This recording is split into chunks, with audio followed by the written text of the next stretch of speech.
औरंगजेब म्हणाला, नाही तुझ्या त्या पत्नी सगळ्या घेऊन ये. त्याला 3 पत्नी होत्या.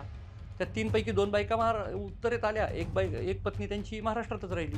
सुरत ज्यावेळी महाराजांनी लुटली त्यावेळी किंवा सुरतेवरती छापा शब्द मागे घेतो मी, तसं विषप्रयोग झाल्याने सुद्धा ही लक्षणं येऊ शकतात.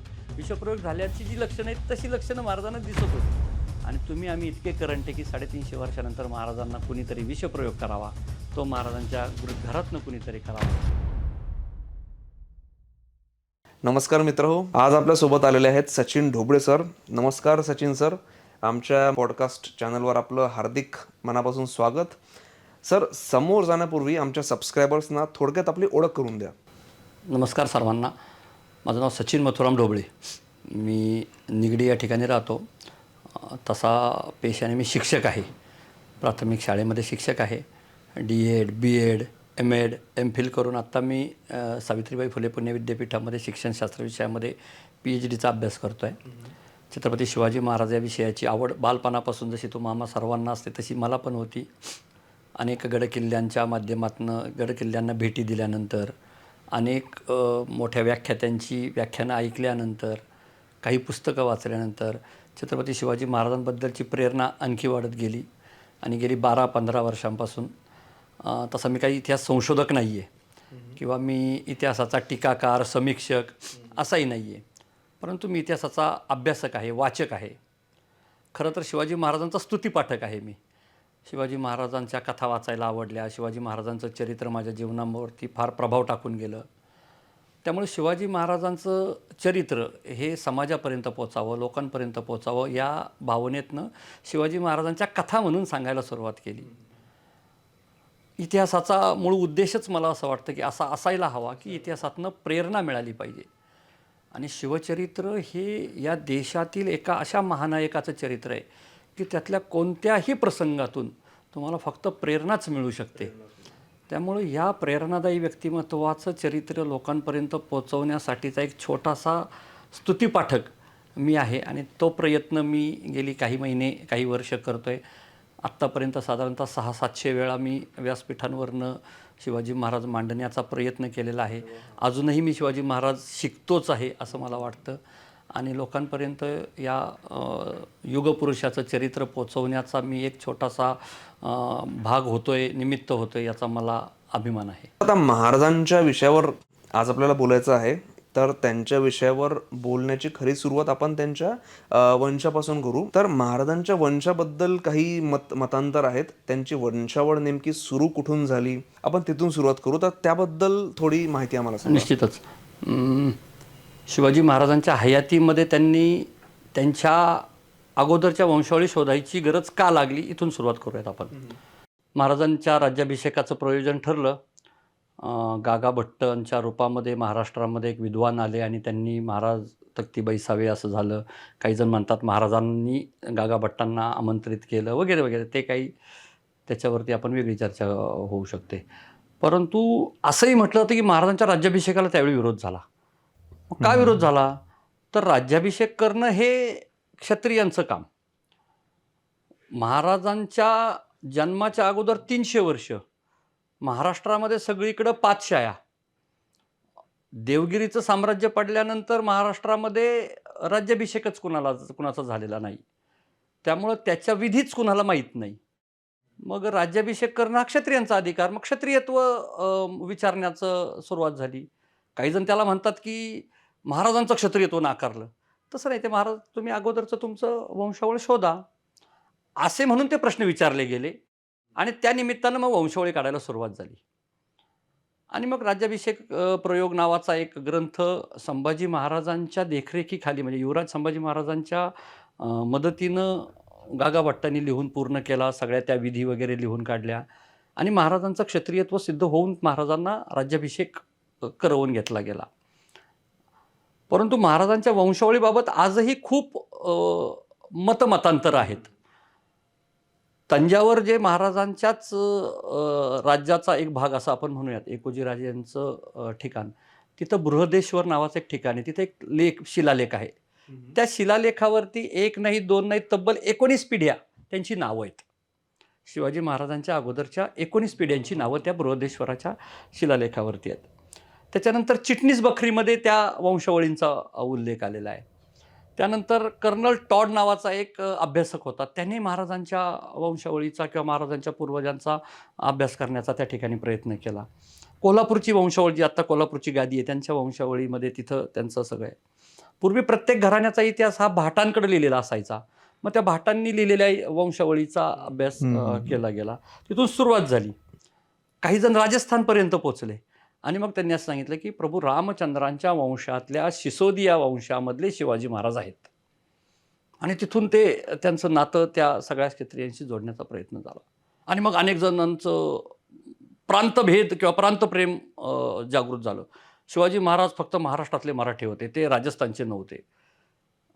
कारण खरं पाहायला गेलं तर शिवाजी महाराजांचे वडील शहाजीराजे, शहाजीराजेंचे वडील मालोजीराजे, त्याच्यानंतर बाबाजीराजे, विठोजीराजे इथपर्यंतच खरं पाहायला गेलं तर महाराजांची वंशावळ आत्ता अस्सल कागदपत्रांमध्ये सापडते.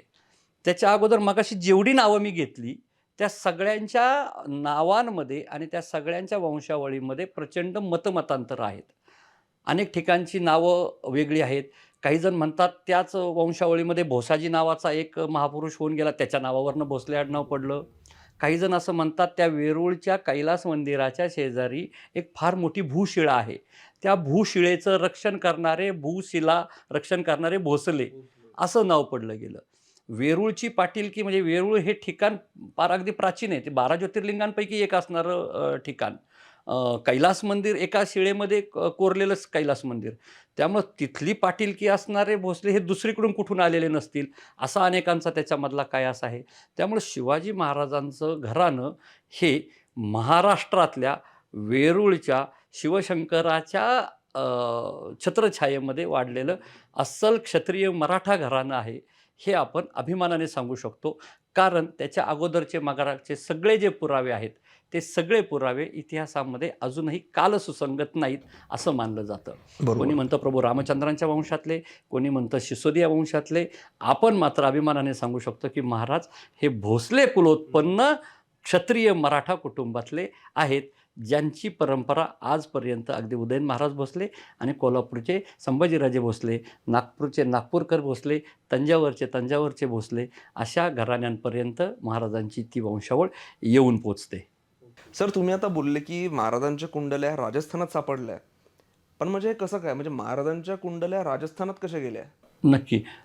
अनेकांच्या मनामध्ये हा प्रश्न आहे की महाराज जर इथं महाराष्ट्रात जन्माला आले तर महाराजांच्या जन्मकुंडल्या तिकडं कशा गेल्या? शिवाजी महाराजांच्या बाबतीमध्ये शिवाजी महाराज हयात असतानाच दिल्लीच्या दरबारात म्हणा, आदिलशाहीच्या दरबारात म्हणा किंवा इथं अनेक लोककथा अशा आहेत की महाराजांना चेटूक येत होतं. महाराज 10 हात उंच उडी मारायचे. महाराज एका ठिकाणी गायब व्हायचे, दुसऱ्या ठिकाणावरनं निघायचे. कवी भूषण देखील असं एका ठिकाणी म्हणतो की महाराज गुटखा खाऊन लुप्त झाले. गुटखा म्हणजे आत्ताचा गुटखा नाही, तर त्यावेळी काहीतरी महाराजांनी खाल्लं आणि महाराज तिथनं गुप्त झाले. अशा तिकडं लोककथा प्रसिद्ध आहेत. त्यावेळी काळी जादू, काळी विद्या याचं फार प्रस्त होतं. संभाजी महाराजांच्या कारकिर्दीमध्ये औरंगजेब ज्यावेळी महाराष्ट्रामध्ये चालून आला आणि रामसेजसारखा छोटासा किल्ला पडत नाही याचं त्याला कोणीतरी सांगितलं की नाही तिथं काहीतरी काळी जादू आहे आणि ह्या काळ्या जादूला आपण काहीतरी काळ्या जादूचं उत्तर दिलं पाहिजे. म्हणून त्या मांत्रिकाने सोन्याचा नाग बनवल्याचे पुरावे आपल्याला सगळ्यांना पाहायला मिळतात. आणि मग त्या सोन्याच्या नागाला आणि त्या शहाबुद्दीन खानाला वगैरे सगळ्यांना आपल्या सैन्याने मागं पाठवलं तो भाग जाऊ द्या, परंतु त्या काळामध्ये तंत्रमंत्रविद्या, चेटूक करणं, भूतबाधा करणं, आमच्या एका इतिहासकारांचं तर आता इतिहासातील भूतावळ नावाचं एक पुस्तक प्रकाशित होतं. तर महाराजांच्या वरती कोणी करणी, बाधा किंवा हे असं सगळं काही होऊ नये म्हणून महाराजांनीच त्या काळामध्ये अशा अनेक वेगवेगळ्या अफवा म्हणा, चुकीच्या किंवा वेगवेगळ्या कुंडल्या किंवा त्यांच्या जन्मतारखेबद्दलचे वाद हे त्याच काळामध्ये महाराजांनी स्वतःच्या हयातीमध्ये पसरवल्याच्या सुद्धा काही ठिकाणी काही इतिहासकार आज बोलले जातात. नाहीतर मग तो कागदही अस्सल आहे आणि हा कागदही अस्सल आहे. या दोन्ही अस्सल कागदांमध्ये मी माझं म्हणणं बरोबरच मांडणार, कारण हा कागद मला सापडला आहे. हा कागद दुसऱ्या इतिहासकाराला सापडला, मी त्याचं म्हणणं खोडून काढण्याचा प्रयत्न करणार. परंतु ह्या राजस्थान किंवा वेगवेगळ्या भागामध्ये ज्या काही या कुंडल्या किंवा महाराजांच्या याचे जे काही पुरावे सापडतात ते फक्त या शत्रूंना गाफील ठेवणं, अफवा पसरवणं, महाराजांच्याबद्दल काहीतरी वेगळ्या बाजूने महाराजांना नेणं. म्हणून तर महाराज आग्र्यावरनं सुटतात आणि दक्षिणेत यायच्या ऐवजी मथुरेकडे जातात, तर म्हणजे वरती जातात. याचं कारणच ते की महाराजांचं यश काय आहे की महाराज समोरच्याला आपल्या चालीचा अंदाज लागू देत नाही, हेच तर महाराजांचं यश आहे. म्हणजे आजही 300-350 वर्षानंतर आत्ता आपण आग्र्यावरनं महाराज राजगडावरती रायगड याच्यावर कसे आले, स्वराज्यात कसे परत आले, याचा मार्ग आत्ता कुठं आपण डिकोड करायला सुरुवात झालेली. अजूनपर्यंतही त्याच्यावरती काही जण अभ्यास करतात आहेत, काही जणांनी तो शोधून काढलाय. हा त्याच्या मागचा आपण भाव महाराजांच्या त्या काळाच्या याचा लक्षात घेतला पाहिजे. पुन्हा मी सांगतो की यातनं महाराजांबद्दलचा आदर कमी करणं किंवा कमी होणं हा असूच शकत नाही. महाराज हे किती द्रष्टे होते, किती पुढचा विचार करत होते, हेच उलट आपण लोकांना अभिमानाने यावेळी या निमित्तानं सांगू की शकतो. महाराजांनी आता ऑलमोस्ट 1000 किलोमीटरचा प्रवास केला होता आग्रा टू राजगड. तर त्यांनी या दरम्यान म्हणजे कुणाची मदत घेतली होती का? त्यानंतर त्यांनी रूट कोणता चूज केला होता, यावर काही संशोधन आतापर्यंत झालंय का? झालेत बऱ्यापैकी 1-2 इतिहास संशोधकांनी त्याच्यावरती महाराजांचा पूर्ण येण्याचा मार्ग आत्ता संशोधित केलेला आहे. परंतु मी जसं म्हटलं ना, की एकाने संशोधन केलेल्यावरती त्याला सापडलेल्या पुराव्याच्या ऐवजी दुसरा एखादा कागद सापडला. त्याचा तर्क घेऊन तो माणूस किंवा तो संशोधक पुन्हा त्याला आव्हान देत असतो, आक्षेपित करत असतो. परंतु आता बऱ्यापैकी त्या आग्रा ते राजगड या मार्गावरती संशोधन झालेलं आहे. अनेक संस्था, अनेक इतिहासकार त्या विषयावरती काम करतायत. अनेकांनी फक्त आग्रा मोहीम या विषयावरती काही पुस्तकं लिहिलेली आहेत, जेणेकरून आपल्याला आगामी काळामध्ये महाराजांचं ते अद्भुत जे पलायन जरी त्याला म्हणत असतील, तरी ती आग्र्याच्या दरबारातनं महाराजांनी यशस्वी घेतलेली गरुड भरारी आहे, असं म्हणायला हरकत नाही. आणि ती गरुड भरारी आपल्या सगळ्यांच्या समोर पुराव्यानिशी अगदी लवकरात लवकर येईल असा मला विश्वास आहे. हा सर, म्हणजे हे अजूनपर्यंत डिकोड झालं नाही ना, की महाराज आग्र्यावरून रायगडापर्यंत कसे पोहोचले होते? नाही सांगू शकत, कारण ते त्यावेळीच्या प्रसंगाचं लिखित कुणाकडेच नाही ना. मी सांगतो काय की पुरावा आणि तर्क, मिसिंग डॉट्स का कनेक्टिंग डॉट्स, तुम्ही कसं पाहता? महाराज पेटाऱ्यातनं निसटले असं पाहता का महाराज पेटाऱ्याला खांदा लावून निसटले? म्हणजे की वेगळं काही रूप घेऊन निसटले, तसं पण होऊ शकतं ना. मग त्याचीच अफवा पसरवली आहे ना, की मी कसं पसरवलं हे तर तुमच्या समोर येऊ नये, हे तर महाराजांनी त्यावेळी काळजी घेतलेली आहे. ते थोडी लिहून ठेवणार आहे की नाही मी ह्यावेळी असं केलं आणि मी झोपलो होतो आणि मग माझ्या मनात विचार आला, माझ्या भावानी, असं थोडी होणार आहे ते. हा तर प्रॉब्लेम आहे इतिहासाकडे पाहण्याचा दृष्टी. चमत्कृती हे सोडून जगात इतिहास नाहीच असं आपलं सगळ्यांचं मत झालेलं आहे. परंतु त्या चमत्कृतीच्या पलीकडचा आहे तो माणूस, हे मानायला तयार नाही होत आपण.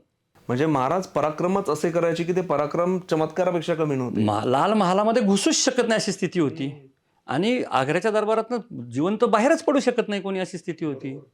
म्हणजे म्हणजे औरंगजेब स्वतःच्या मोती मस्जिदीमध्ये जायला, नमाज पडायला जाताना शिवाजी महाराजांना कैद केल्यानंतर त्यांनी स्वतःची सुरक्षा 4 पटीने वाढवली. कैद शिवाजी महाराज आणि यांनी स्वतःची सुरक्षा वाढवली. त्या मोती म्हणजे त्याच्या महालापासून मोती मस्जिद हा फार फार तर 100 फुटाचं अंतर आहे. त्या 100 फुटामध्ये असं म्हटलं जातं की 500 सैनिक उभे केले त्याने. म्हणजे तेच ना सर, की इतका आजूबाजूला कडक पहारा, 1000-1500 सैनिकांचा बंदोबस्त, आणि अशा कडक बंदोबस्तातून महाराज निसटले, म्हणजे शत्रूंसाठी हा चमत्कारच होता ना एक प्रकारचा. सर, आता मी जेव्हा आग्र्याला गेलो होतो ना, तिथे औरंगजेबाचं त्याची जी बसायची जागा होती ना, तिची उंचावर आहे.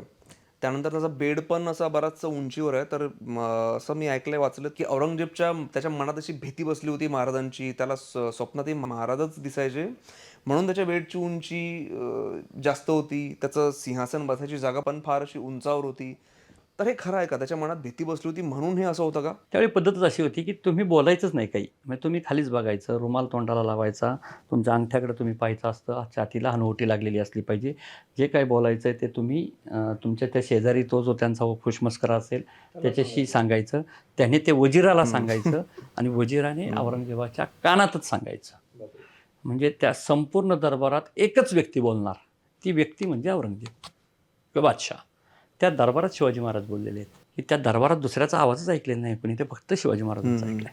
आणि सर, म्हणजे असे नियम असताना महाराजांनी त्याच्या दरबारात जाऊन त्याच्या समोर आवाज नाही, वाढवला? महाराजांनी जर तसं केलं नसतं तर कदाचित मी त्या माझ्या संभाजी महाराजांच्या त्या क्लिपमध्ये मी त्या मागच्या पॉडकास्टमध्ये मी सांगितलेलं आहे की तो संस्कार केलेला आहे संभाजी महाराजांवरती. म्हणजे एक तुम्ही चित्रपट आत्ता पाहिला असेल त्या याचा हिंदी चित्रपट आहे की तो मुलाला घेऊन टू व्हीलरवरती चाललेला असतो आणि त्यांनी सिग्नल तोडलेला असतो आणि सिग्नल तोडल्यानंतर तो म्हणतो की साहेब मी सिग्नल तोडला आणि माझी पावती फाडा. मग तो हवालदार म्हणतो अरे तुला कोणी पाहिलं तेव्हा जा की. नाही म्हणलं माझं पोरगं होतं ना माझ्यासोबत. शिवाजी महाराजांनी आपल्या मुलावर केलेला संस्कार आहे. औरंगजेबाला घाबरायचं नसतं. हा काही नाही किरकोळ्या. मी इथं डरकाळू शकतो. म्हणून संभाजी महाराजांना प्रेरणा मिळाली की औरंगजेबाला घाबरायचं नसतं. बरोबर सुरुवात तिथूनच झालेली आहे. शिवाजी महाराजांनी हे दाखवलं नसतं ना. जाऊ दे इथून जिवंत तर सुटको आपण मग बघू काय होईल. तर संभाजी महाराजांवरती तो संस्कार झाला असता. इथनं तर जिवंत सुटू. काय म्हणतो इस्लाम स्वीकारायचा का स्वीकारू. हा मुलगी देतो का दे. हा पैसे पाहिजे का घे. किल्ले पाहिजे का घे. तो संस्कार तिथं केलेला आहे. तो 12-15 वर्षांनी संभाजी महाराजांनी इम्प्लिमेंट केला. हो सर, आणि म्हणजे महाराजांच्या अशा वागण्यामुळे बाकीचे जे सरदार होते, मराठा सरदार, राजपूत सरदार, त्यांचा पण म्हणजे कॉन्फिडन्स वाटलाच असेल ना महाराजांच्या अशा एका म्हणजे असं पाऊल उचलल्यामुळे. नाहीतर मिर्झाराजे जयसिंगांनाही शिवाजी महाराज म्हटले होते की आपण एकत्र लढू. शिवाजी महाराज रामसिंगालाही म्हटले होते आपण एकत्र लढू. शिवाजी महाराजांच्या नंतर संभाजी महाराज दुर्गादासालाही म्हणतात की आपण एकत्र लढू आणि औरंगजेबाला हरवू. संभाजी महाराज रामसिंगांनाही पत्र पाठवतायत की आपण एकत्र लढू. पण त्याची लढण्याची ती मराठ्यांमध्ये महाराष्ट्रातच होती. सर, महाराजांच्या जन्माविषयी मला एक प्रश्न तुम्हाला विचारायला आवडेल की महाराजांचा जन्म हा शिवनेरी किल्ल्यावर झाला होता. महाराजांचा जन्म हा शिवनेरी किल्ल्यावरच झाला याच्या मागचं काही म्हणजे ते एक सहज घडून आलेली गोष्ट होती की त्याच्यामागे काही प्लॅनिंग होतं, काही म्हणजे मोठं होतं की महाराजांचा हा जन्म हा शिवनेरी किल्ल्यावरच का झाला, त्याच्यामागे काही स्पेसिफिक रिझन होतं का? नक्कीच. शिवाजी महाराजांनी त्यांच्या आयुष्यामध्ये काय केलं असा जर मला जर प्रश्न विचारला तर मी एका वाक्यात त्याचं उत्तर देऊ शकतो की शिवाजी महाराजांनी हे जे राज्य वगैरे स्थापन केलं, आमच्या समोर एवढा मोठा आदर्श घडून दिला, पण त्यातनं एक वाक्यात जर वर्णन करायचं असेल ना तर शिवाजी महाराजांनी आईवडिलांनी पाहिलेलं स्वप्न पूर्ण केलं. एका वाक्याचं उत्तर आहे हे. शिवाजी महाराजांच्या जन्मापूर्वी त्यांच्या वडिलांनी शहाजीराजांनी 1 नव्हे 2 नव्हे 3 वेळा स्वराज्य स्थापनेचा प्रयत्न केला. कधी आदिलशाहीच्या दरबारामध्ये मातब्बर सरदार म्हणून, कधी निजामशाही मांडीवरती घेऊन स्वतः राजा म्हणून कारभार करण्यासाठी सोडून, कधीतरी दक्षिणीयांनाच एकत्र करून उत्तरेची लढा द्यायच्या मनसुब्यातून शहाजीराजांनी अनेक प्रयत्न केले. परंतु त्या काळामध्ये म्हणतात ना आपलेच आपले विरोधक असतात, शत्रू असतात. अशीच त्यावेळीच्या घराण्यांमधली जे वादविवाद होते, संघर्ष होते, त्यांनी शहाजीराजांचं ते स्वप्न पूर्ण होऊ शकलं नाही. ते स्वप्न त्यांनी शिवरायांच्या माध्यमातून पूर्ण करून घेण्याचा प्रयत्न केला. आता प्रश्न येतो शिवाजी महाराजांच्या जन्माच्या वेळीचा. सिंदखेडच्या लखुजीराव जाधवांच्या कुटुंबातून आलेल्या मासाहेब जिजाऊ आणि इकडनं मालोजीराजे भोसलेंच्या खानदानातून आलेले शहाजीराजे भोसले, या सगळ्यांच्या धामधुमीमध्ये त्या काळामध्ये त्या दोघांमध्ये वैर निर्माण झालेलं आहे. एका छोट्याशा प्रसंगावरून निजामशहाच्या दरबारामध्ये ते हत्ती प्रकरण आपण सर्वांनी वाचलं असेल किंवा कधीतरी विस्ताराने त्याच्यावर बोलू. दोघांमध्ये वितुष्ट निर्माण झालेलं आहे. दक्षिणेच्या निजामशाही ही खिळखिळी झाली आहे. आदिलशाही निजामशाहीवरती आक्रमण करते आहे. उत्तरेतून मोगल निजामशाहीवरती आक्रमण करतायत आणि अशा सगळ्या या धामधुमीच्या काळामध्ये मासाहेब जिजाऊ गरोदर आहेत. शहाजीराजांचा सगळ्या राजकारणाचा केंद्रबिंदू जर पाहिला तर आजचं छत्रपती संभाजीनगर, त्याला औरंगाबाद म्हटलं जायचं. दौलताबादचा देवगिरीचा किल्ला, नगर, वैजापूर, संगमनेर, जुन्नर या सगळ्या परिसरामध्ये शहाजीराजांचं एक चांगलं प्रस्थ, मोठं प्रस्थ होतं. शहाजीराजांनी अनेक माणसं त्या ठिकाणी जोडून ठेवलेली होती. शहाजीराजांचा मोठा मुलगा ज्याचं नाव संभाजीराजे भोसले, सन 1624 वगैरे त्यांचा जन्म झाला असेल.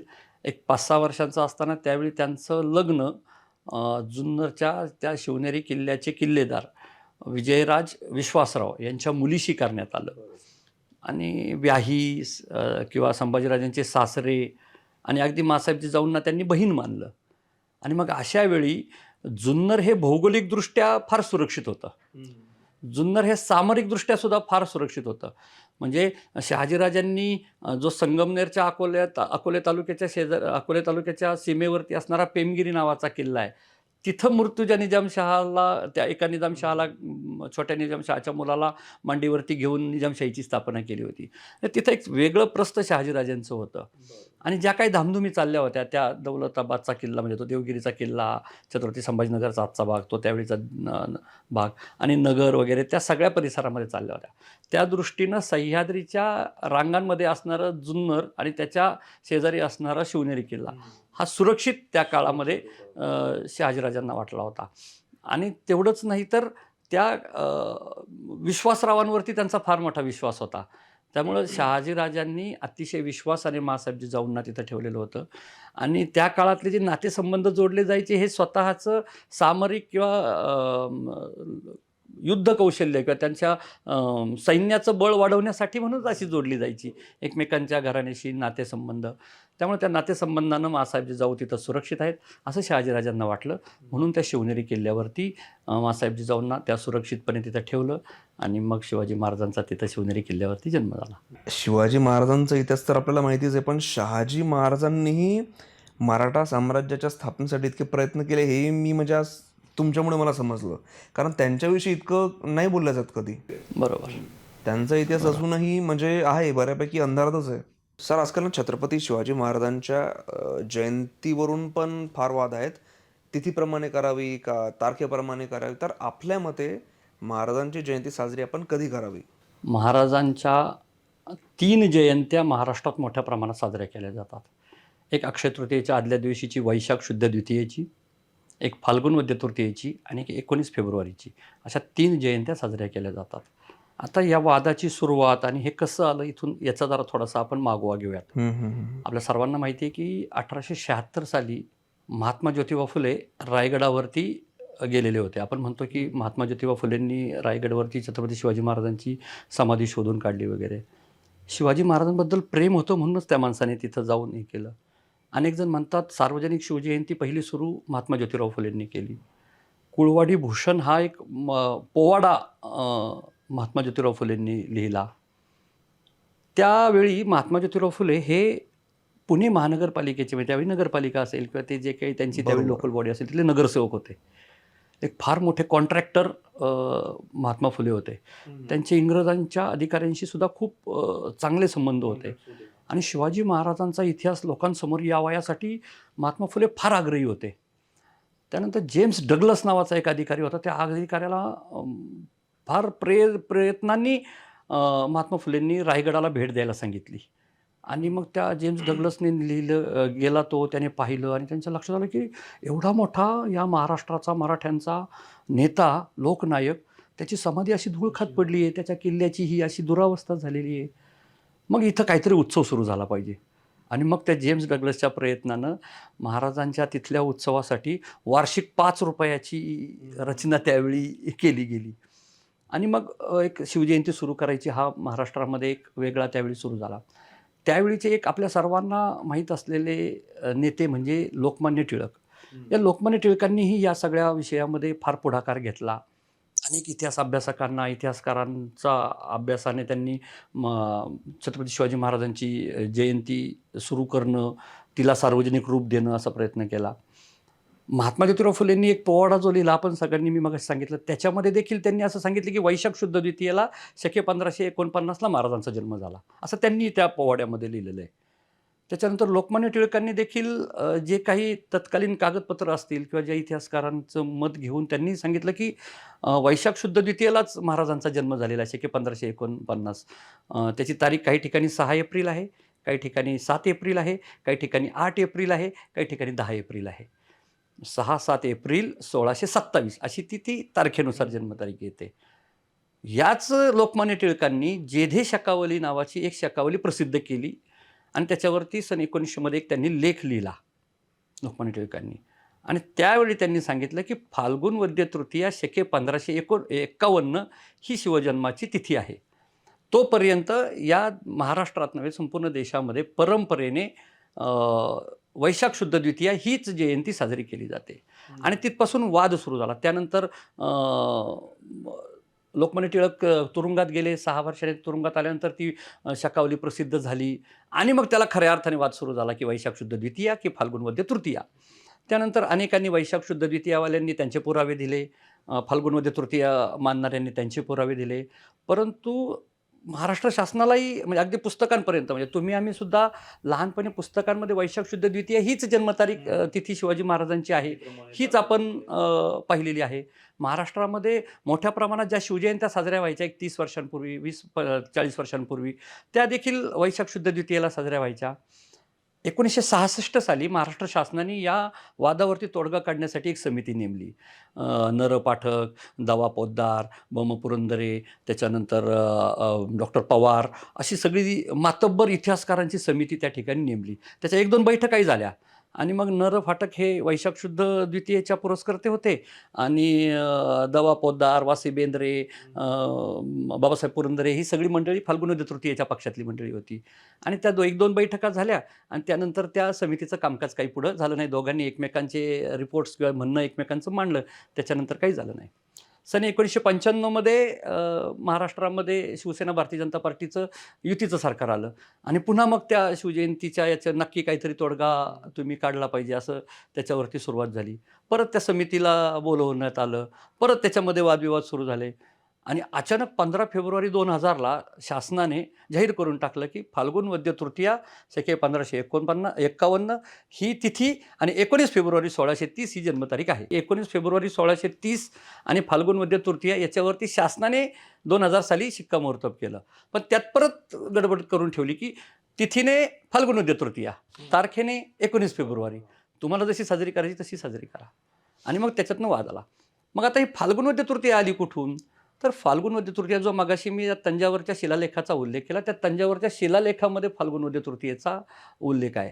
त्याचप्रमाणे शिवाजी महाराजांच्या कुंडल्या त्या काळामध्ये काही ठिकाणी सापडल्या, त्या राजस्थानमध्ये सापडल्या. मगाशी जसं म्हटलं की राजस्थान म्हटलं की अनेक इतिहासकारांचं आजही डोकं उठतं, अरे राजस्थानला का जाता तुम्ही, तिकडं काय आहे, आजही तिकडं खायला काही नाही, अशा स्वरूपामध्ये ते म्हणतात. परंतु तिथला बडनेरा नावाचं एक ठिकाण आहे, बिकानेर नावाचं ठिकाण आहे, ब्याहर नावाचं ठिकाण आहे, जोधपूर, ह्या अनेक ठिकाणी महाराजांच्या कुंडल्या सापडल्या आणि त्या कुंडल्यांमधल्या तारखा, तिथी या सगळ्या एकसारख्या होत्या. मग खगोलशास्त्रज्ञांना बोलवलं. आता जे कुंडलीच मानत नाहीत ते खगोलशास्त्रही मानणार नाहीत. मग खगोलशास्त्रज्ञांना बोलवलं आणि महाराजांची ग्रहस्थिती, त्यावेळीची कुंडली आणि त्या कुंडलीतली ग्रहस्थिती, इथून आपली खगोलशास्त्र इतकं विकसित आहे की हजारो वर्ष आपण पाठीमागं जाऊ शकतो आणि हजारो वर्षाचं भविष्य देखील आपण काढू शकतो. आणि मग त्या सगळ्या खगोलशास्त्राच्या तर्कानुसार काढल्यानंतर महाराजांच्या जीवनातील सगळे प्रसंग, घटना, त्यांचा स्वभाव, त्यांचं वागणं हे फाल्गुन वद्य तृतीयेच्या त्या कुंडलीशी जुळतंय असं त्यांनी तिथं त्यावेळी सांगितलं. आणि मग मी सांगितलेले अस्सल पुराव्यांमध्ये तो बृहदेश्वराचा शिलालेख असेल, ती बिकानेरची जन्मकुंडली असेल, जोधपूरची जन्मकुंडली असेल, जेधे शकावली असेल, या 4-5 पुराव्यांच्या आधारे फाल्गुन वद्य तृतीया शके 1551 ही जन्मतिथी महाराजांची मानली गेली. त्या दिवशी इंग्रजी कॅलेंडरची तारीख होती 19 फेब्रुवारी 1630. हा तिथं संपला. अजूनही वैशाखवादीवाल्यांचं म्हणणं, ते अजूनही त्यांच्या तर्काच्या आधारे, पुराव्याच्या आधारे ते हे म्हणणं मानायला तयार नाहीत की महाराजांचा जन्म फाल्गुन वद्य तृतीयेला झाला आहे. ते अजूनही वैशाख शुद्ध द्वितीयेलाच मानतात. परंतु शासनाने जाहीर केल्याप्रमाणे आणि त्यातल्या त्यात जास्त तर्क हे फाल्गुन वद्य तृतीयेच्या बाजूने आहेत. शिवाजी महाराजांच्या जन्मतिथीबाबत अतिशय निर्विवादपणे असं सांगितलं जातं, शुक्ल नाम संवत्सर, हस्त नक्षत्र, शुक्रवार, फाल्गुन वद्य तृतीया, घटी 18, पळे 32, गंड 5 आणि 7 पळे ये दिवशी राजेश्री शिवाजी राजे शिवनेरीस उपजले, असं अगदी ठामपणे अनेक ठिकाणी लिहून ठेवलेलं आपल्या सर्वांना त्या ठिकाणी वाचायला मिळू शकतं. सर, आता माझा पुढचा प्रश्न हा आहे की महाराजांनी वयाच्या 15-16 वर्षी रायरेश्वरामध्ये स्वराज्याची शपथ घेतली होती. तर एक म्हणजे 15-16 वर्षाचा मुलगा, म्हणजे जसे आपण आजकाल मुलं बघतोय 15-16 वर्षाचे, तर त्यावेळेस महाराज फक्त 15-16 वर्षाचे, तर असा एक छोटा मुलगा रायरेश्वरामध्ये स्वराज्याची शपथ घेतो. तर हे म्हणजे महाराजांचं इमोशनल डिसिजन होतं की याच्यामागे त्यांचा कुठला म्हणजे असा दूर दृष्टिकोन होता? म्हणजे महाराजांचं शपथ घेणं हा उल्लेख, ही घटना जवळपास बऱ्याचशा पुस्तकांमध्ये दाखवली गेलेली आहे, त्याच्याबद्दल सांगितलं गेलेलं आहे. म्हणजे महाराजांच्या आयुष्यातला, पूर्ण मराठा साम्राज्याच्या इतिहासातला हा एक मोठा टर्निंग पॉईंट होता. तर म्हणजे आपल्याला काय वाटतं की खरंच एक छोटा मुलगा त्याचा इतका दूरदृष्टिकोन म्हणजे असू शकतो का? याच्यावर आपलं काय मत आहे? शिवाजी महाराजांना अनेक जण मॅनेजमेंट गुरु मानतात बघा. मी असं म्हणतो की शिवाजी महाराज मॅनेजमेंट गुरूच्या खूप पलीकडे आहेत. म्हणजे शिवाजी महाराज जलतज्ञ आहेत, शिवाजी महाराज कृषीतज्ञ आहेत, शिवाजी महाराज स्थापत्यतज्ञ आहेत, शिवाजी महाराज रसायनशास्त्राचे तज्ज्ञ आहेत. याच्यामध्ये शिवाजी महाराज एक मॅनेजमेंट गुरु आहे. आणि मॅनेजमेंट असं सांगतं की ज्यावेळी तुम्ही एखादी तुमची सुरुवात करता एखाद्या प्रोजेक्टची, त्या प्रोजेक्टला एक मिशन असावं लागतं की व्हॉट इज युअर मिशन. अनेक जण आपण प्रोजेक्ट रिपोर्ट पाहतो, त्याच्यामध्ये सुरुवातीला लिहिलं असतं की आवर मिशन आणि आवर विजन वगैरे वगैरे. तर शिवाजी महाराजांना आपल्या सगळ्या सैन्याला आपलं विजन आणि मिशन क्लिअर करणं म्हणजे ती स्वराज्य स्थापनेची शपथ आहे. महाराज त्या सगळ्या सवंगड्यांना घेऊन त्या रायरेश्वराच्या मंदिरात जातात आणि तिथं जाऊन सगळ्यांना असं सांगतायत की आजूबाजूला सगळेजण हे बादशहा आणि सगळ्या पातशाही आहेत. त्या पातशाहींच्या जीवावरती इथल्या रयतेला न्याय देण्यासाठी, इथल्या लोककल्याणकारी राज्यासाठी, इथल्या सगळ्यांना भयमुक्त करण्यासाठी, इथल्या सगळ्यांचा आत्मविश्वास आत्मसन्मान जागा करण्यासाठी आपल्या देशातील ऐतदेशीय हिंदवी स्वराज्य आपल्याला स्थापन करायचं आहे. मग त्याच्यामधले ते 2 शब्द जे आहेत ना, ते फार महत्त्वाचे आहेत. हिंदवी म्हणजे प्रभू रामचंद्र, भगवान श्रीकृष्ण, विक्रमादित्य, सम्राट अशोक इथपासून तर कृष्णदेवराय, रामदेवराय यांच्या परंपरा सांगणाऱ्या भारतीय विचारसरणीवरती, हिंदू तत्त्वज्ञानावरती आधारित हिंदवी स्वराज्याची स्थापना करणं. हिंदवी राज्याची नाही म्हणाले ते, हिंदवी स्वराज्याची म्हणालेत. माझं असेल, स्वतःचं असेल आणि माझं स्वतःचं, मग त्यात माझी भाषा असेल, माझा धर्म असेल, माझी संस्कृती असेल आणि माझे लोक असतील. माझ्या लोकांनी माझ्या लोकांसाठी, माझ्या संस्कृतीच्या रक्षणासाठी, माझ्या भाषेच्या रक्षणासाठी आणि माझ्या लोकांच्या आत्मसन्मानासाठी जे स्थापन करायचं आहे ते माझं हिंदवी स्वराज्य असेल. या 2 शब्दांना घेऊन शिवाजी महाराजांनी 6 जून 1674ला ज्यावेळी रायगडावरती त्या 32 मन सोन्याचं सिंहासन अवतरवलं, त्यावेळी शिवाजी महाराजांची ती शपथ पूर्ण झाली असं आपल्याला म्हणायला हरकत नाही.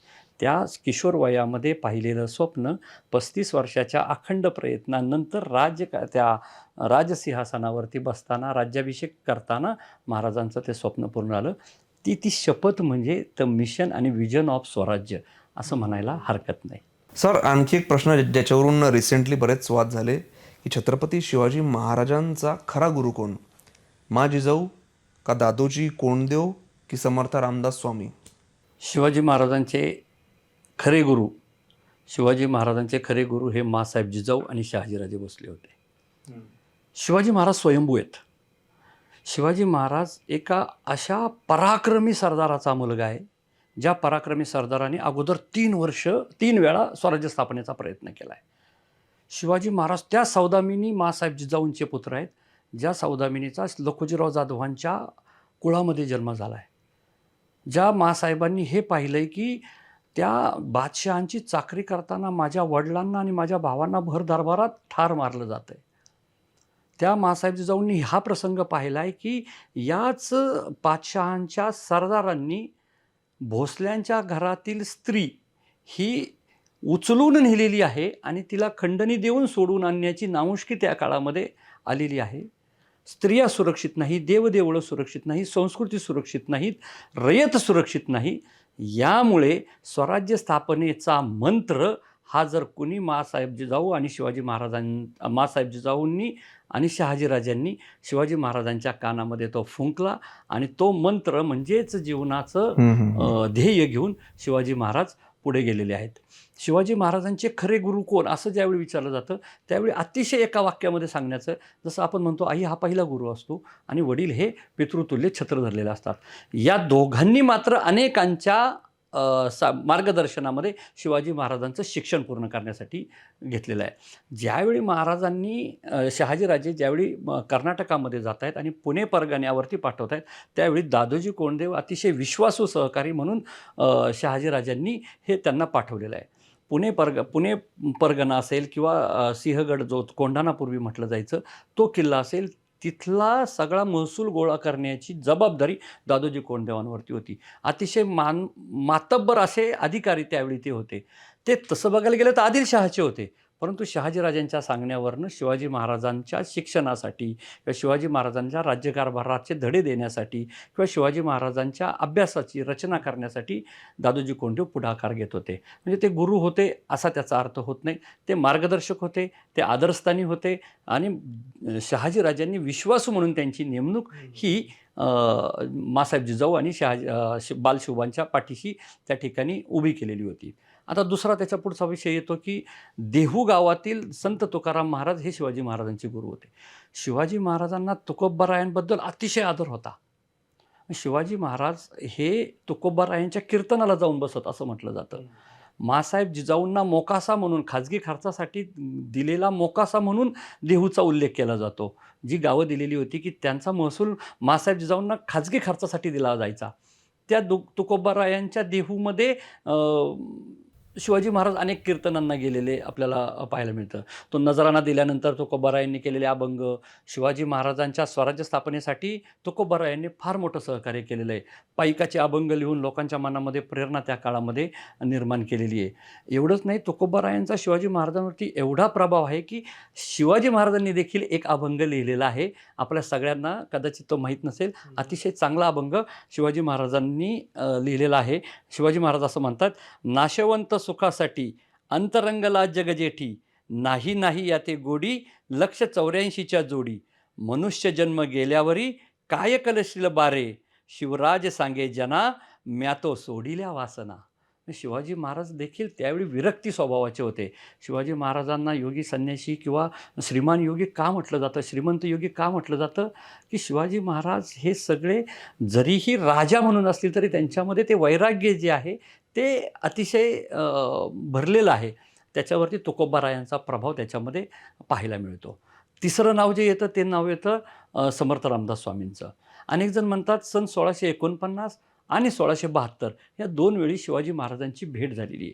परंतु मी म्हटलं ना की अनेक पुरावे जे सांगितले जातात त्या पुराव्यांना लगेच आव्हान आणि आक्षेपित दुसरे जण करतात आणि त्यानंतर ते सांगतायत की 1649लाही भेट झालेली नाही, 1672लाही भेट झाली नाही. भेट झाली की नाही हाही कदाचित मुद्दा गौण आपण ठरवूयात. परंतु महाराजांच्या राज्याभिषेकानंतर समर्थांनी एक पत्र पाठवलेलं आहे. शिवाजी महाराजांनी समर्थांना एक पत्र पाठवलं आहे की तुम्ही आमच्या देशी आला होता पण आपली भेट होऊ शकली नाही. ऐन स्वराज्यातल्या गाभ्यामध्ये असणाऱ्या सज्जनगड, परळी किल्ला ज्याला म्हटलं जातं, तिथल्या अनेक गावांची इनामं या समर्थ रामदासांना शिवाजी महाराजांनी लिहून दिलेली आहेत. याचा अर्थ समर्थांबद्दल देखील अतिशय आदरभाव हा शिवाजी महाराजांच्या मनामध्ये होता.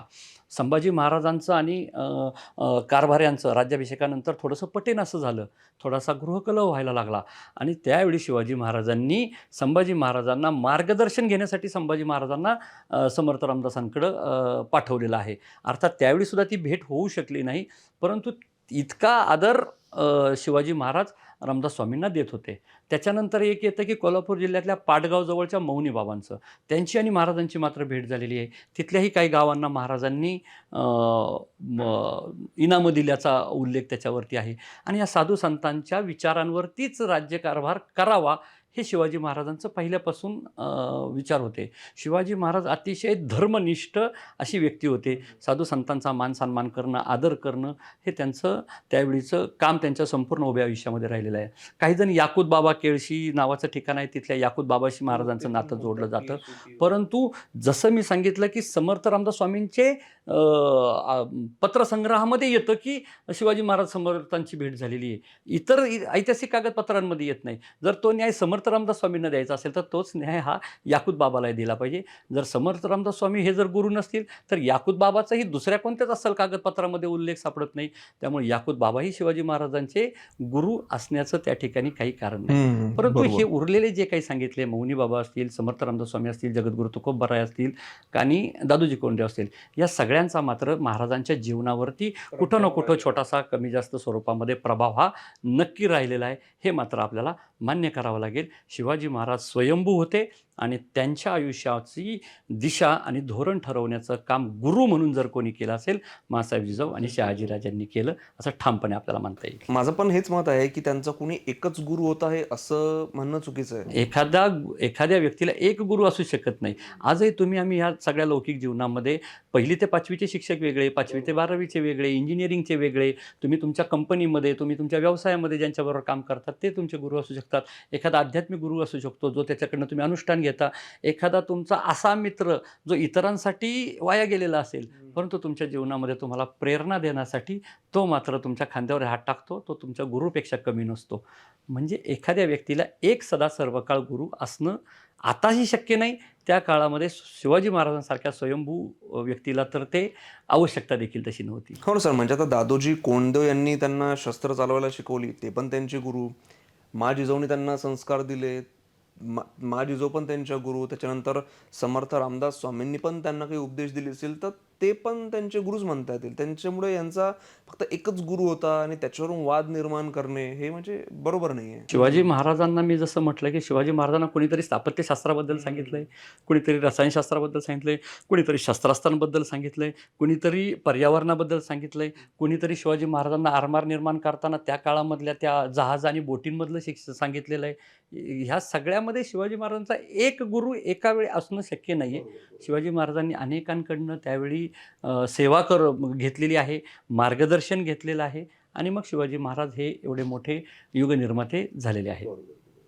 सर, छत्रपती शिवाजी महाराजांच्या मराठा साम्राज्यातील पहिले सरसेनापती नेताजी पालकर जे होते, तर त्यांच्याबद्दल असं सांगितलं गेलंय की ते शत्रूंना जाऊन मिळाले होते. नंतर त्यांनी मुस्लिम धर्म स्वीकारला, ते स्वराज्यात परत आले.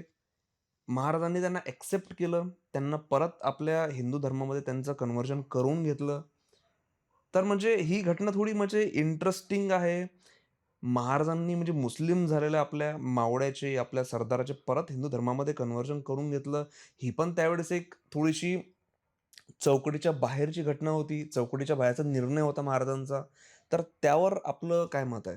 शिवाजी महाराजांच्या प्रमुख सरदारांपैकी तसे तर नेताजी पालकर हे पहिले सरसेनापती नव्हते. त्याच्या आधी तुकोजी चोर, मानकोजी दहातोंडे अशी अनेक मंडळींनी त्यावेळी तिथं महाराजांसोबत काम केलेलं आहे. परंतु नेताजी पालकरांना प्रतिशिवाजी म्हटलं जायचं. अगदी मिर्झाराजे जयसिंग असतील किंवा सगळेच मोगल असतील हे नेताजींना खूप घाबरायचे. आदिलशाही देखील नेताजींचा वचक आदिलशाहीवरती देखील होता. आणि असा इतका विश्वासू व्यक्ती पन्हाळ्याच्या त्या वेढ्यामध्ये ज्यावेळी वेळेवर पोचला नाही आणि आदिलशाहीशी लढून महाराजांना हार पत्करावी लागली आणि महाराज नाराज होऊन नेताजींना म्हणतायत की समयास कैसे पावला नाहीत असं म्हणून नेताजी रुसून गेले असं म्हटलं जातं. तर मी जसं सुरुवातीला म्हटलं की इतिहास हा मिसिंग डॉट्स आहेत. तर मिसिंग डॉट्स नाही, ते कनेक्टिंग डॉट्स आहेत. नेताजी पालकरांचं रुसणं, तिथून आदिलशाहीमध्ये जाणं. आदिलशाहीत का गेले असतील? शिवाजी महाराज तर आदिलशाहीचे किल्ले जिंकत होते, परंतु त्या आदिलशाहीशी देखील काही एक आपली चर्चेचं दार खुलं ठेवावं. महाराजांनी तर असं काही पत्र पाठवल्याचे उल्लेख आहेत की आदिलशाहला असं सांगितलं की आपण दक्षिणेत उतरणाऱ्या मोगलांना आपण मिळून विरोध करूयात म्हणून. आणि म्हणून मग मिर्झाराजे जयसिंग असतील, मुघल असतील, दिलेर खान असतील, या सगळ्यांना थोपवण्यासाठी किंवा यांच्याबद्दलची एक राजनीती म्हणून, एक वेगळी स्ट्रॅटर्जी म्हणून नेताजी पालकर सगळ्यात पहिल्यांदा आदिलशाहीकडे गेलेले आहेत. त्यानंतर शिवाजी महाराज उत्तरेत आग्र्याकडं गेले. आपण सगळ्यांनी पाहिलं, आग्र्याच्या कैदेत थांबले. 3 महिन्याची कैद आणि 3 महिन्याच्या कैदेतनं ते आलेले आहेत. त्याच वेळी ज्यावेळी कैदेत आहेत त्याच सुमारास नेताजी पालकर दिल्लीमध्ये मोगलांच्या त्या सगळ्या परिसरामध्ये फिरताना त्यांना अटक करण्यात आलेली आहे. आणि मग मोगलांनी अटक केल्यानंतर नेताजी पालकरांना अटक करून सांगितलं की हा माणूस तर अतिशय पराक्रमी. त्यांना 2-3 हजाराची मनसबदारी दिली आहे. आदिलशाहाने 2-3 हजाराची मनसबदारी दिली म्हणून रुसून आलेला माणूस मोगलांकडे जातोय. मोगलांनाही असं वाटलं की अरे याच्यात काही काळबेरं तर नाही आहे. मग नेताजी पालकरांना कैद केलं, त्यांच्यावरती अनन्वित अत्याचार केले आणि मग सांगितलं की तू असं कर, तू मुसलमान धर्म स्वीकार. आता नेताजी पालकरला वाटलं की अरे आपण कसं काय मुसलमान धर्म स्वीकारायचा. कदाचित हे ठरलेलं असेल, म्हणून कदाचित नेताजी पालकरांनी धर्म स्वीकारला. त्याच्यावरती औरंगजेबाचा विश्वास बसला नाही. औरंगजेब म्हणाला, "नाही, तुझ्या त्या पत्नी सगळ्या घेऊन ये." त्याला 3 पत्नी होत्या. त्या 3 पैकी 2 बायका उत्तरेत आल्या. एक पत्नी त्यांची महाराष्ट्रातच राहिली. त्या 2 पत्नींना देखील धर्म परिवर्तन करायला लावलं. औरंगजेबाने देखील त्यांना सांगितलं. त्या 2 पत्नींनी देखील धर्म परिवर्तन केलं. असं म्हटलं जातं मुलांचंही केलं केलं म्हणून, पण त्याचा काही फार उल्लेख विश्वासार्ह कागदपत्रांमध्ये सापडत नाही. त्याचंही केलं. त्यांच्याबरोबर एक त्यांचे चुलते होते. त्यांचंही धर्म परिवर्तन केलं. असं तो म्हणतात, की मोहम्मद कुली खान म्हणून झालं, नंतर त्याचा जो निकाह लावण्यात आला त्या पहिल्या बायकांशीच, त्या लग्नामध्ये आहेर केला याने औरंगजेबाने. असंही त्याचे उल्लेख आहेत. एवढं करून त्याचा विश्वास बसेना, की हा माणूस काय आपल्यासोबत राहील की नाही भरोसा नाही. म्हणून या मोहम्मद कुली खान म्हणजे नेताजी पालकरांना काबूल आणि कंधारवरती पाठवलंय. तिथेही त्याने पराक्रम गाजवलाय आणि वाट बघतायत संधीची, की कधी महाराष्ट्रात येणं होईल. सांगितलं 6 जून 1674ला महाराज अभिषिक्त सम्राट झाले आणि मग आणखी 1-2 वर्षे गेल्यानंतर 1676ला दिलेर खानाने सांगितलं, की मला तो माणूस द्या ज्याला हे माहिती आहे. सह्याद्रीची दर्याखोऱ्या त्याला माहिती आहेत. जर महाराजांवरती वचक बसवायचा असेल, औरंगजेबाचा दूध भाऊ होता बहादूर खान कोकलताश. त्या बहादूर खान कोकलताशला 2 वेळा शिवाजी महाराजांनी राज्याभिषेकानंतर हरवला आहे. इथं काय मात्रा चालेना, आता करायचं काय? म्हणून नाईलाजास्तव मोहम्मद कुली खानाला महाराष्ट्रात बोलवावं लागलं आणि जशी संधी मिळाली, हा मोहम्मद कुली खान महाराजांकडे आला आहे. आता महाराजांकडे आला, मी सांगितलं की महाराजांचं मिशन आणि व्हिजन महाराजांच्या मॅनिफेस्टोमध्येच महाराजांनी लिहिलेलं होतं. काय? हिंदवी स्वराज्य. मग माझा माणूस परत आला आहे, त्याला हिंदवी धर्मामध्ये घेणं हे माझं कर्तव्य आहे. त्याला महाराजांनी शुद्धी करून हिंदवी म्हणजे हिंदू धर्मामध्ये घेऊन संपूर्ण त्या काळामध्ये चालत असलेलं धर्मांतरणावरती महाराजांनी बंदी केलेली आहे. अवैध धर्मांतरण चालणार नाही. एक म्हण आहे बघा, हाणून मारून मुसलमान करणे. अशा अनेकांचं धर्मपरिवर्तन त्या काळामध्ये औरंगजेब, आता तो धर्मांध क्रूरच होता, त्याने केलेलं होतं. शिवाजी महाराजांनी प्रातिनिधिक स्वरूपामध्ये मोहम्मद कुली खानचं पुन्हा नेताजी पालकर केलं आणि सगळ्यांना संदेश दिला, तुम्ही जर मुसलमान केलं तर आम्ही त्यांना पुन्हा हिंदू धर्मामध्ये घेऊ. हा ऐतिहासिक निर्णय होता. शिवाजी महाराजांची सुटका आग्र्यावरनं आणि नंतरच्या कालावधीमध्ये देखील नेताजी पालकराचं मोहम्मद कुली खान असताना देखील योगदान हे स्वराज्याच्या कामामध्ये राहिलेलं आहे. आणि शिवाजी महाराजांच्या एक राजनीतीचा तो अविभाज्य भाग होता, की त्यांनी नेताजी पालकरांनी जाणं आणि पुन्हा स्वराज्यामध्ये आल्यानंतर हिंदू धर्मामध्ये त्याचं शुद्धीकरण करून घेणं. तर महाराजांचं गुप्तहेर खातं खूप मोठं होतं. बहिर्जी नाईक, महादेव हे 2-4 नावं फक्त आपल्याला माहिती आहेत, परंतु महाराजांचं गुप्तहेर खातं इतकं मोठं होतं. सुरत ज्यावेळी महाराजांनी लुटली त्यावेळी, किंवा सुरतेवरती छापा शब्द मागे घेतो मी, ज्यावेळी महाराजांनी सुरतेवरती छापा टाकला त्यावेळी त्या सुरतेच्या कुणाच्या घरात कुठं किती संपत्ती आहे हे महाराजांना आधी माहीत होतं. इतकी महाराजांची हेर खात्याची माहिती अचूक होती. त्यामुळे शिवाजी महाराज हे हेर खात्याच्या, राजनीतीच्या या सगळ्या डावपेचामध्ये सगळ्यांपेक्षा काकणभर वरचढ होते. म्हणून तर ते युगनिर्माते छत्रपती शिवाजी महाराज होते. सर, सुरत लूट या शब्दावर पण म्हणजे बरेच वाद झाले आहेत, की त्याला लूट म्हणू नये असं काही जणांचं मत आहे. मी पण त्याच मताचं आहे. त्याच्यावर आपलं काय मत आहे? 100% खरं बरं झालं तुम्ही हा प्रश्न विचारलात, की सुरतेवरती छापा शिवाजी महाराजांनी टाकला. सुरतेवरती लूट, इंग्रजीमध्ये लुटेड, शिवाजी लुटेड सुरत असंच लिहिलेलं आहे. देशभर ज्यावेळी हिरवं वातावरण होतं, देशभरामध्ये ज्यावेळी मोगली अंमल होता, या मोगली अंमलामध्ये दुसरं कुणीतरी यावं आणि छापा टाकावा याला लूटच म्हटलं जायचं. इवन काही उत्तरेकडच्या इतिहासकारांनी, शत्रू इतिहासकारांनी, ज्याच्यामध्ये खाफी खान, साकी मुस्तैद खान, ईश्वरदास नागर या मंडळींनी शिवाजी महाराजांना लुटेरा, चोर, दरोडेखोरच म्हटलेलं आहे. ही आपली जबाबदारी आहे की ही इतिहासामध्ये त्यांनी शत्रूंनी लिहिलेल्या पुराव्याच्या आधारे आपण देखील शिवाजी महाराजांना तसं म्हणावं. शिवाजी महाराज हे लुटारू नव्हते. शिवाजी महाराज हे व्यवहारी होते. बरोबर. शिवाजी महाराज, जसं मी मगाशी म्हटलं ना, वेगवेगळे तज्ज्ञ होते. शिवाजी महाराज अर्थतज्ञ होते. मी म्हणाल कसं, अर्थसंकल्पामध्ये एक विषय असतो बघा, तुटीचा अर्थ भरणा, फिस्कल डेफिसिट असं त्याला म्हटलं जातं. जोपर्यंत मोगल महाराष्ट्रामध्ये स्वराज्याला तोशीच देत नव्हते तोपर्यंत शिवाजी महाराज मोगलांच्या नादी लागत नव्हते. शाहिस्ते खान 3 वर्ष आला, स्वराज्य लुटलं, पुण्यावरती विळखा मारून बसला, आया बहिणींच्या अब्रूवरती हात टाकला, शेतं जाळली, देवदेव्हारे जाळले, अनन्वित अत्याचार केले आणि या अत्याचारानंतर देखील स्वराज्याचं झालेलं नुकसान कुठून भरून काढायचं? ज्यांनी आपल्याला लुटलं त्यांच्यावरती आपण छापा टाकायचा. आणि म्हणून सुंदरीच्या गालावरचा तीळ असणारी सुरत, ही सुरत शिवाजी महाराजांनी छापा टाकून आपल्या स्वराज्याच्या झालेल्या हानीचा, भरपाईचा सगळा तो खजिना तिथून राजरोसपणे घेऊन आला. ही लूट नव्हती, हा शिवाजी महाराजांचा तुटीचा अर्थ भरणा, फिस्कल डेफिसिट असं म्हणून या विषयाकडं पाहिलं पाहिजे. सर, आता पॉडकास्टच्या अंतिम टप्प्यामध्ये मला तुम्हाला महाराजांच्या मृत्यूबद्दल एक प्रश्न विचारायचा आहे. असं म्हणतात सर की महाराजांचा मृत्यू हा नैसर्गिक नव्हता, महाराजांवर विषप्रयोग करण्यात आला असं म्हणतात. मी पण बऱ्याच ठिकाणी वाचलंय, व्हिडिओज बरेच त्याच्यावर बनलेले आहेत. तर आपल्याला काय वाटतं, म्हणजे महाराजांचा मृत्यू खरंच नैसर्गिक होता का आपल्याच लोकांनी महाराजांचा घात केला? निश्चित. मी अतिशय ठामपणे पहिल्या वाक्यात सांगतो, शिवाजी महाराजांवरती विषप्रयोग झालेला नाही.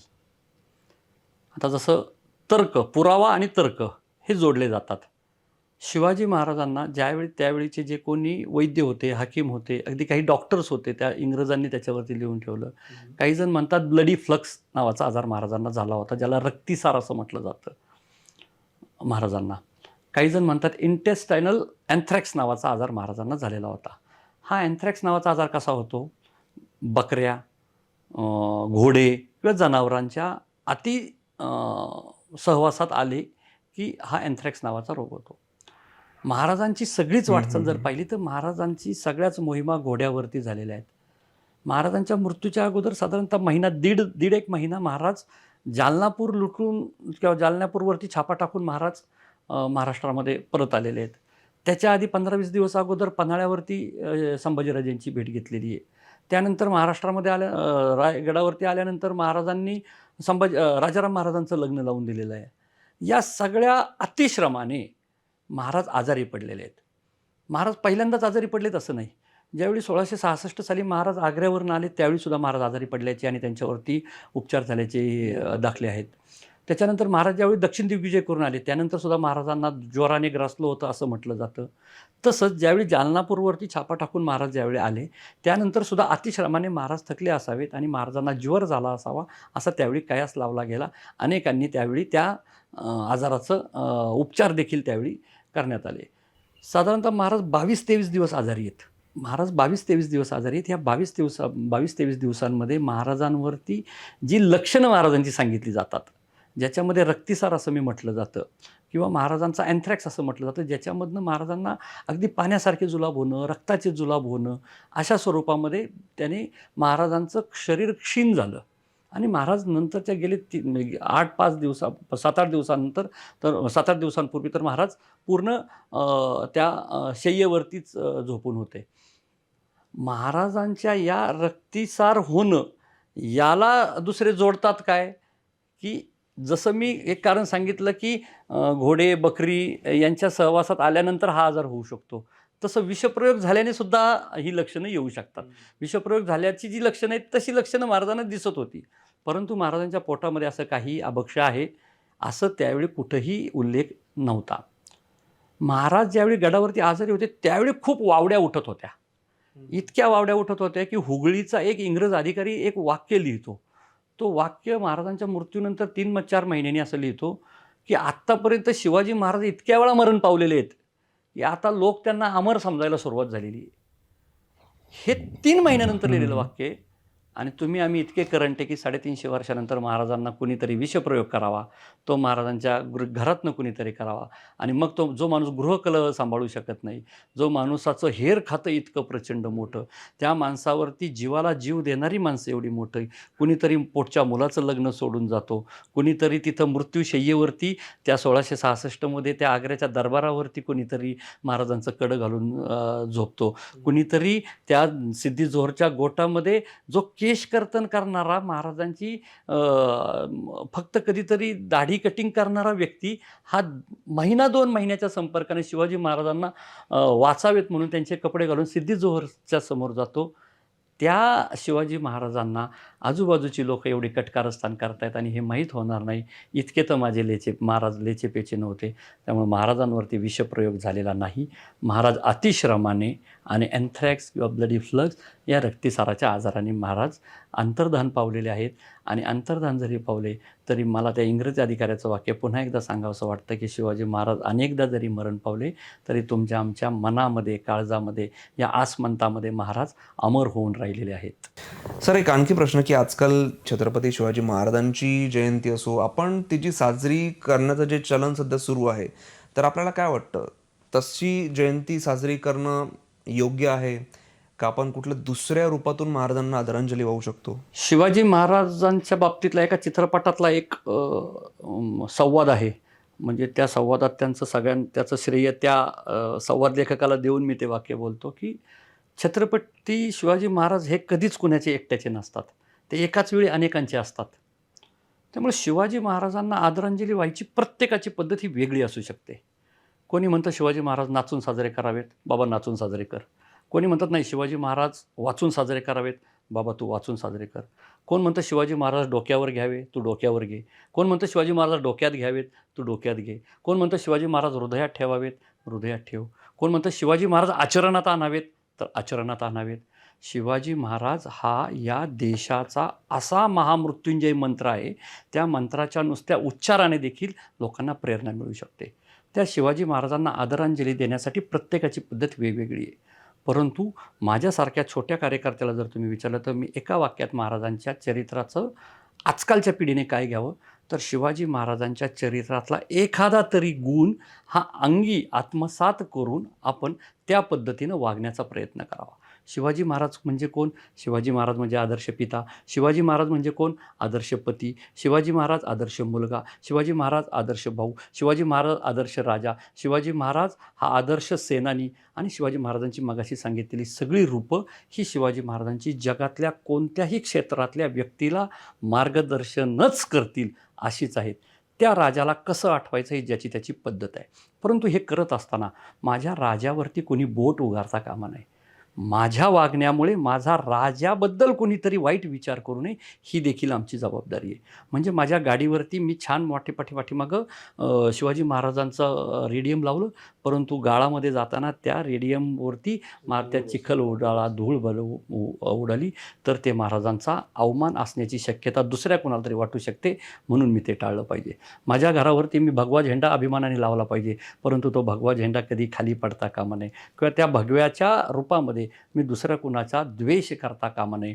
हे शिवाजी महाराजांच्या चरित्रातून आपलं घेतलं पाहिजे. शिवाजी महाराजांचा पराक्रम हा सतत सदैव प्रेरणादायीच आहे, परंतु त्या पराक्रमाचं घेऊन जसं शिवाजी महाराजांनी स्वतःचं स्वराज्य निर्माण केलं, प्रत्येकाने आता कुणाच्या तरी चाकऱ्या करण्यापेक्षा या सगळ्या शिवाजी महाराजांच्या शिवभक्तांनी, शिवप्रेमींनी स्वतःचं स्वराज्य, ज्याला आजकाल तुम्ही स्टार्टअप्स म्हणा, मेकिंग इंडिया म्हणा, उद्योजक म्हणा किंवा व्यापारी म्हणा, आपण सगळ्यांनी स्वतःचा व्यवसाय, उद्योग करून शिवाजी महाराजांना खरी आदरांजली द्यावी. शिवाजी महाराज कोणत्या मंदिरात नाही आहेत, शिवाजी महाराज कोणत्या मूर्तीमध्ये नाही आहेत, शिवाजी महाराज कोणत्या तसबिरी मध्ये नाही आहेत. शिवाजी महाराज आजही त्या गडकिल्ल्यांवरती त्यांच्या पराक्रमाची साक्ष देत आहेत. ते गडकिल्ले जपण्याची जबाबदारी आपली आहे. आपल्या पुढच्या पिढीला ते गडकिल्ले दाखवण्याची जबाबदारी आपली आहे. त्या पुढच्या पिढीला शिवाजी महाराजांवरती प्रेम करायला हे उपजत शिकलं, परंतु त्या शिवाजी महाराजांचं तत्त्वज्ञान अंगीकारण्यासाठी प्रत्येकाने शिवाजी महाराजांचा अभ्यास केला पाहिजे, त्या अभ्यासाचं आचरण केलं पाहिजे आणि आपल्याला वाटेल तशी जितक्या जोशात, जितक्या आनंदात, जितक्या जल्लोषात साजरी करायची तितक्या जल्लोषामध्ये जयंती साजरी करावी. परंतु ती जयंती साजरी करताना इतरांना त्रास होऊ नये आणि त्यांनी आमच्यावरती बोट दाखवू नये आणि आमच्यावरती म्हणण्यापेक्षा पर्यायाने शिवाजी महाराजांवरती बोट दाखवू नये.